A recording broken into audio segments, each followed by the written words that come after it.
किसी की गरीबी का मजाक ना उड़ाना, किसी की गरीबी पर हंसना मत,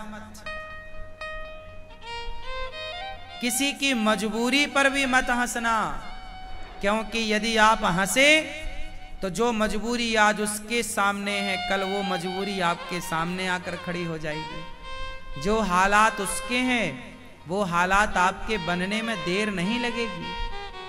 मैंने रंक को राजा होते देखा है और राजा को रंक होते देखा है। ये उम्र ना अनुभव सीखने की उम्र है। स्कूल कॉलेज से ज्यादा हम लोगों ने जीवन के अनुभव में सीखा है।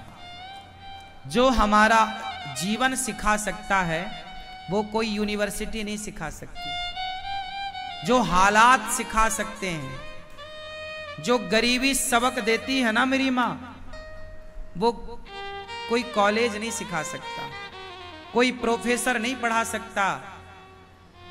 जो गरीबी पढ़ा देती, हाँ या ना? इसलिए ईश्वर ने यह गरीबी बनाई है। समय तो सबका बदलता है। राम अयोध्या के राजमहलों में रहने वाले, पर समय बदला तो नंगे पांव जंगल जाना पड़ा। गुलाब की पंखुड़ियों पर चलने वाली माता सीता, समय बदला तो जंगल की लकड़ियों को काटना पड़ा। लव कुश को अकेले पाल पोस कर बड़ा करना पड़ा। हालात क्या नहीं कराते, मजबूरी क्या नहीं कराती, समय क्या नहीं कराता। इसलिए समय का दुरुपयोग ना करो, सीखो। हर दिन हमें कुछ सीखना चाहिए, हर समय हमें सीखते रहना चाहिए, लोगों का अनुभव लेते रहना चाहिए। एक उम्र का अनुभव होता है साहब। जो ज्ञान 40 साल के आदमी को है, वो ज्ञान 20 साल 25 साल के लड़के को हो ही नहीं सकता, वो कितना भी पढ़ ले। मैं अनुभव की बात कर रहा हूं, डिग्रियों की नहीं। कि अनुभव जो है वो एक टाइम के साथ आता है, एक समय के साथ आता है। और अनुभवी व्यक्ति सब नहीं होते। याद रखना, उम्र बढ़ना अलग है और अनुभव बढ़ना अलग है। जरूरी नहीं है कि आपकी उम्र बढ़ रही है तो अनुभव बढ़े। कुछ लोगों की उम्र तो बढ़ती है, अनुभव नहीं बढ़ता। अनुभव किनका बढ़ता है? जो हर हालात से गुजरते हैं, जो हालातों से गुजरे ही नहीं, उनका अनुभव तो जो 2015 में था वही 2024 में है।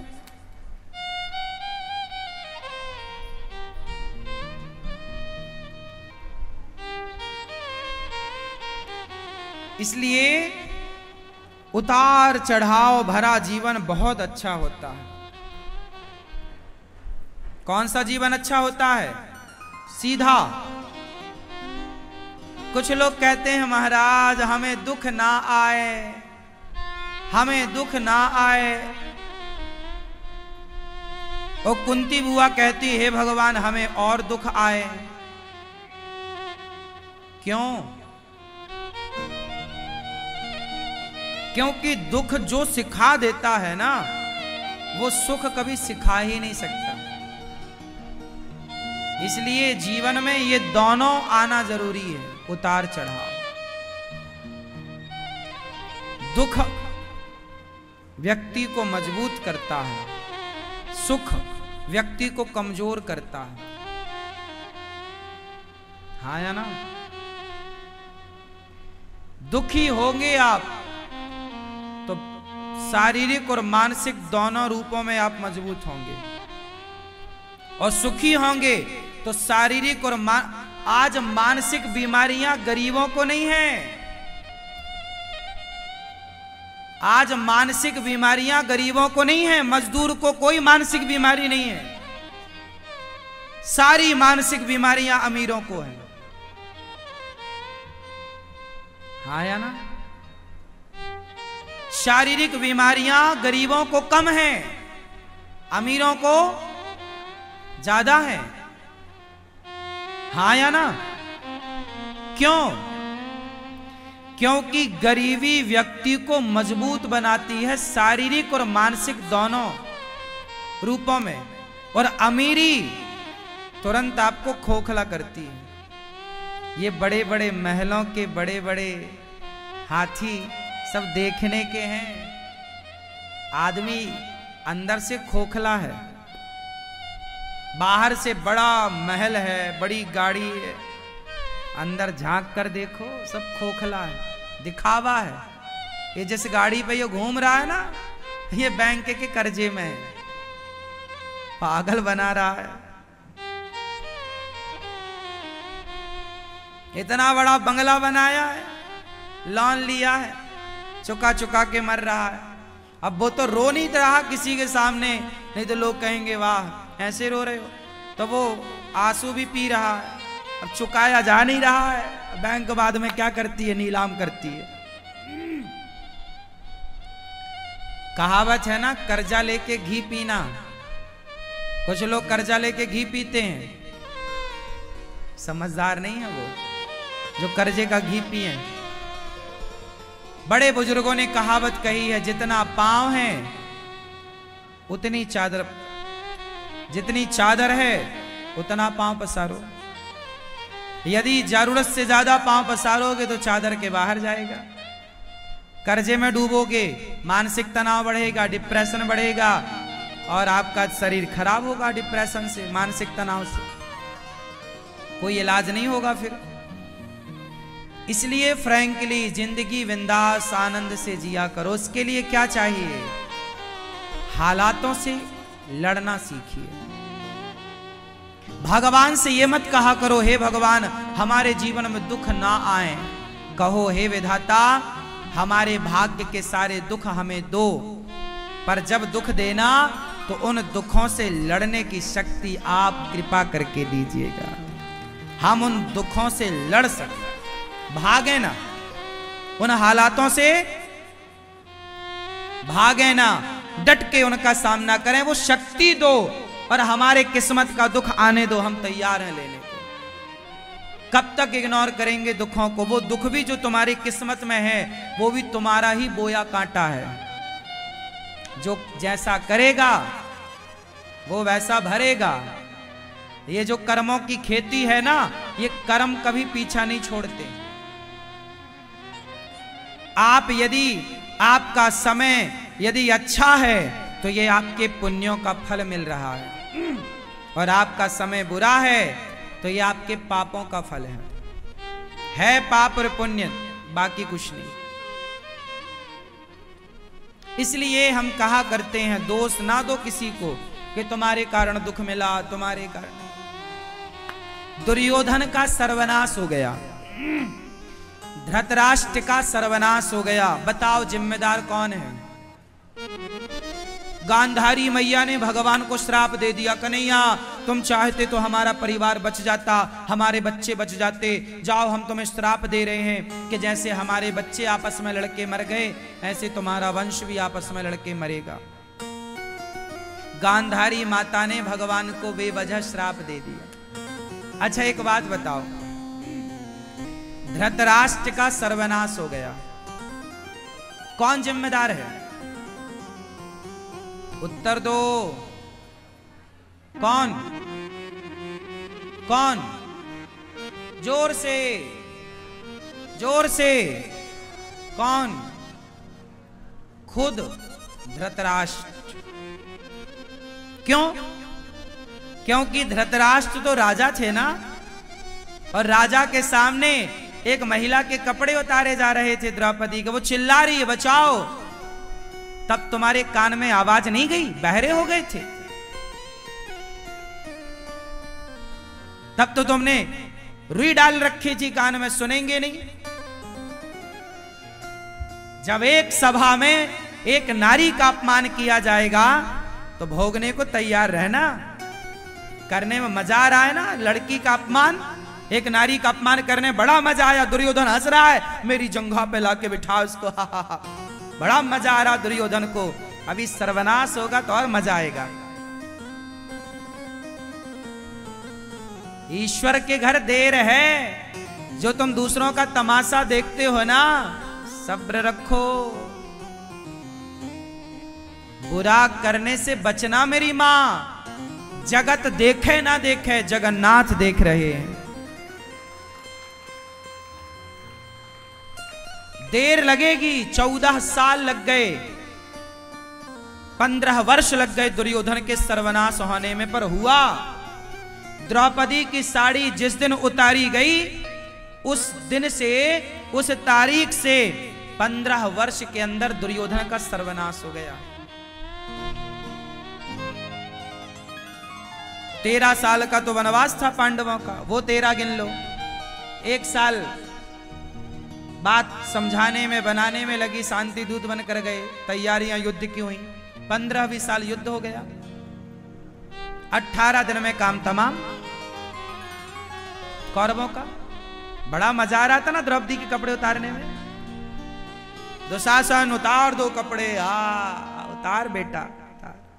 जब ईश्वर तेरे उतारेंगे तब अक्कल आएगी। ये इतिहास के पन्ने पूजा करने को नहीं है, जो तुम महाभारत और गीता की पूजा करती हो मेरी मां।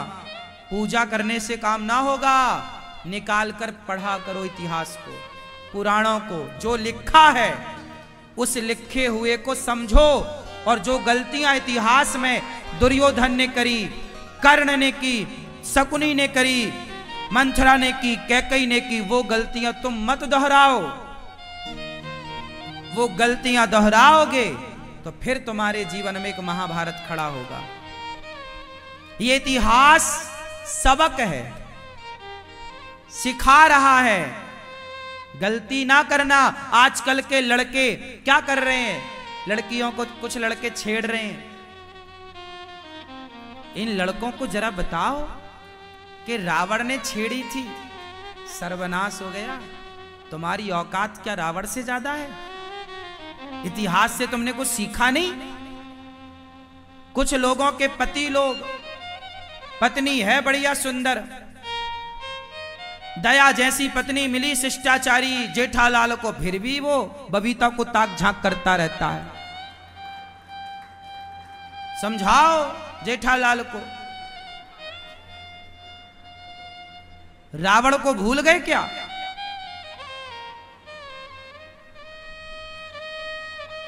जो अपनी पत्नी को छोड़कर दूसरी की औरत ताक झांक करे, ऐसे लोगों को रावण के बारे में सुनना चाहिए कि रावण भी अपनी मंदोदरी को छोड़कर और पराई औरत को उठा के ले आया।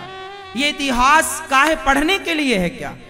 पूजा करने के लिए है क्या? अरे समझने के लिए है कि भाई जो गलती रावण ने करी वो हम ना करें, जो गलती दुर्योधन ने करी वो हम ना करें, जो गलती कैकेयी ने की, अपनों की बात नहीं मानी, खुद के पति की बात नहीं मान रही है कैकेयी, और मंथरा की बात मान रही है। जो स्त्रियां अपने पति की बात ना मानकर गैरों की बात मानेंगी तो तुम्हारा घर बर्बाद होगा, कोई नहीं रोक सकता। ये इतिहास सिखा रहा है। तुम बहरी बनी रहो तो हम क्या करें? तुम अंधे बने रहो तो हम क्या करें? ये शास्त्र दर्पण है। शास्त्र क्या है? दर्पण। देख लो, जिसने जैसा किया वैसा मिला कि नहीं, तो तुम किस खेत की मूली हो? तुम्हारे जैसे कितने संसार में आए चले गए। रावण जैसों की सत्ता ना रह गई, रावण जैसों की लंका जल गई, तो तुम्हारे घर तो माटी के हैं। भगवान की लाठी जब चलेगी ना, हाँ, जब नाश मनुज पर छाता है, पहले विवेक मर जाता है। इसलिए कहता हूं अति ना करो, किसी को सताओ ना, किसी को परेशान ना करो, क्योंकि कोई ना देखे पर परमात्मा तो हर क्षण देख रहे हैं।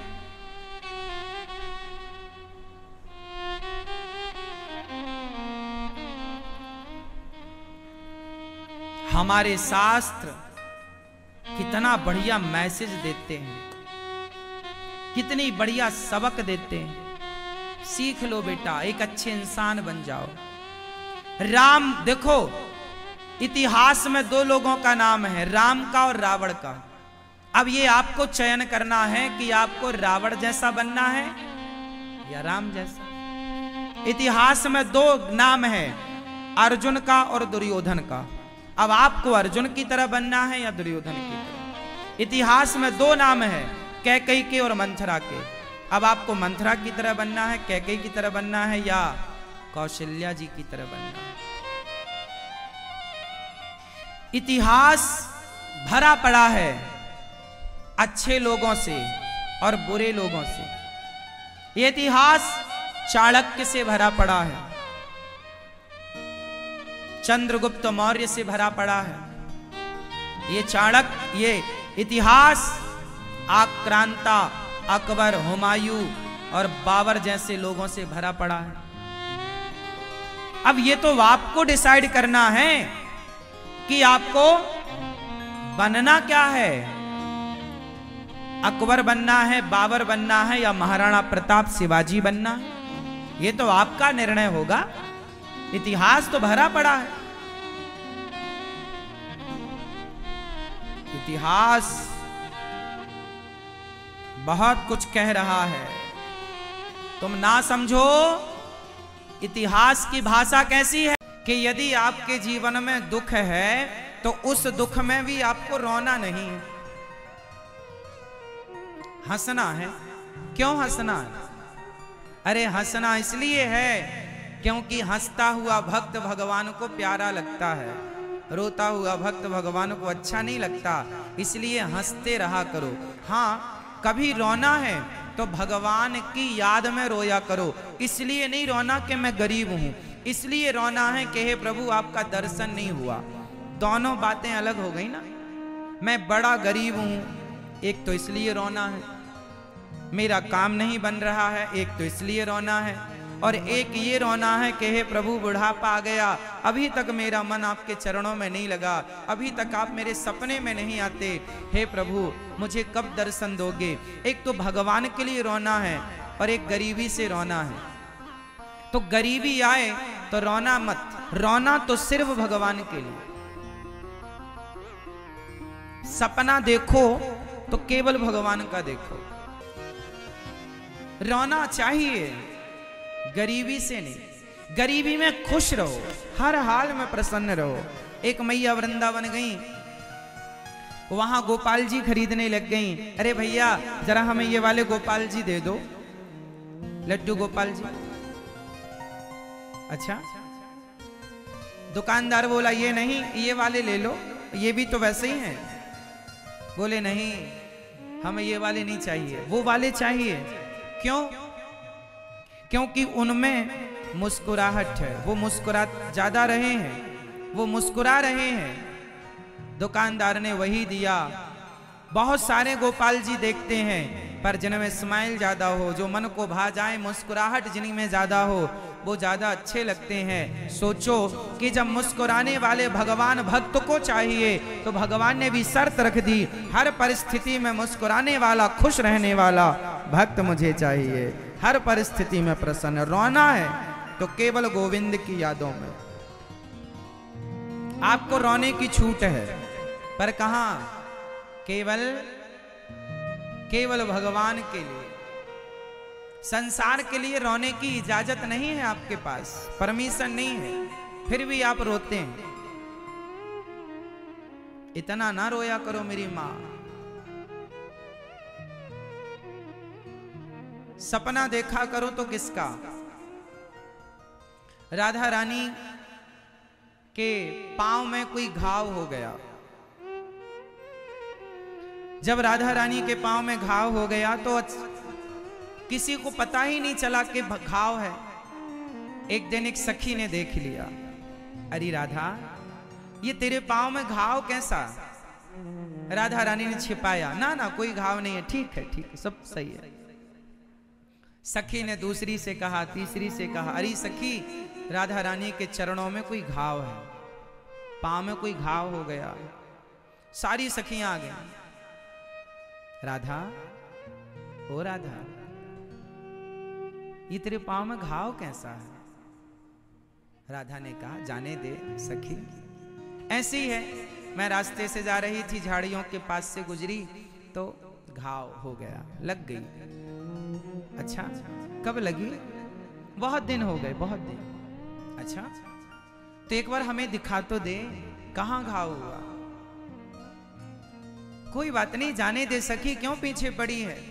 ना राधा, ये घाव, सखी ने कहा, बड़ा गहरा है, दिखा। अच्छा, तुम्हें दिखाती हूं, पर तुम किसी से कहना मत। हाँ हाँ, हम किसी से नहीं कहेंगे। राधा रानी ने दिखाया, पांव में घाव था। दूसरी ने कहा, सखी, अरे राधा, तुमने कहा कि ये घाव झाड़ियों से हो गया और बहुत दिन पुराना है, पर इसे देखकर लगता नहीं है कि ये बहुत दिन पुराना है। ये तो नया घाव दिख रहा है। तुझे कहीं आज कल में ही ये घाव लगा है? जल्दी बता, तुझे ये कैसे चोट लगी? कहां तुझे ये घाव हुआ? अरे सखी मत पूछ। नहीं, बताना पड़ेगा। बहुत जिद किया जब गोपियों ने, सखियों ने, श्री राधा रानी को रहा ना गया। बहुत बहाने बनाई राधा रानी, पर कोई बहाना चला नहीं। सखियां भी कोई कम नहीं थी। राधा रानी को पढ़ना जानती थी, वो उनके दिल को पढ़ना जानती थी। तू सच कह रही है कि झूठ कह रही है, ये भी मैं जानती हूं। चल सही बता, ये घाव तुझे कैसे हुआ? श्री राधा रानी ने कहा, सखी, ये घाव बहुत पुराना है। जब श्याम सुंदर हमें छोड़ कर गए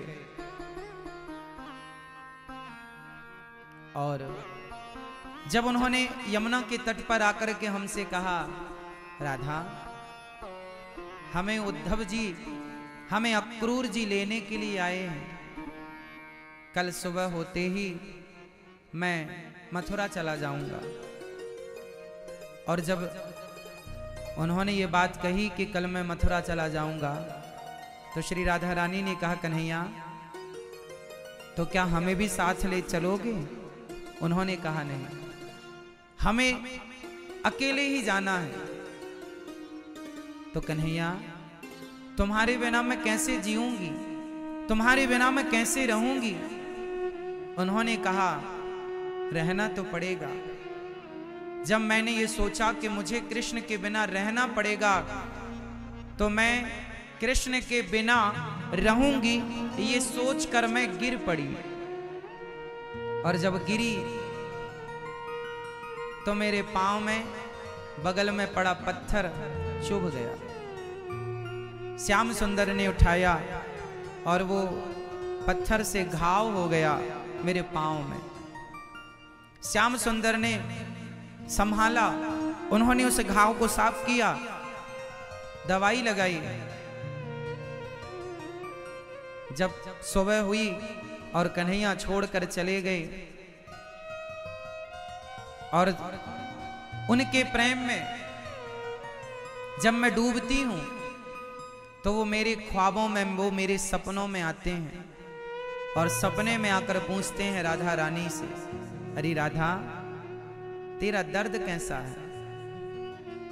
तेरा घाव कैसा है? कम हुआ?